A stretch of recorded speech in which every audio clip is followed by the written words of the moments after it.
ආපදා තත්ත්වයෙන් දින 23කට පසු අඹේවෙල බදුල්ල අතර දුම්රිය ධාවනය අද ආරම්භ කෙරුණා.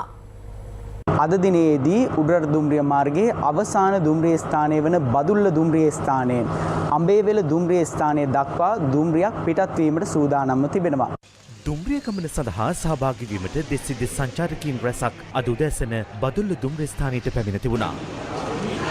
මෙම අවස්ථාව සඳහා වැවිලි හා ප්‍රජා යටිතල පහසුකම් අමාත්‍ය සමන්ත විද්‍යාරත්න සංචාරක නියෝජ්‍ය අමාත්‍ය රුවන් රණසිංහ ඇතුළු පිරිසක් එක්ව සිටියා. බදුල්ල දුම්රිය ස්ථානයෙන් අඹේවෙල බලා දුම්රිය පිටත් වීමට ප්‍රථම සර්ව ආගමික වතාවත් තුළ නිරත වුණා.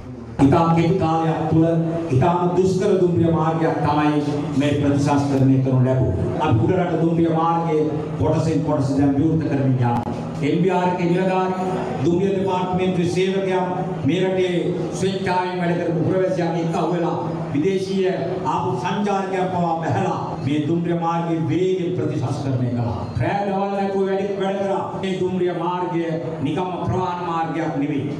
ස්වභාව ධර්මය හරහා යන මාර්ගයක්. නිසා මේක විශාල වටිනාකමක් ලෝකේ තියෙනවා. අනතුරුව උදෑසන 9ට බදුල්ල දුම්රිය ස්ථානයෙන් අඹේවිල පලා දුම්රිය පිටත් වුණා.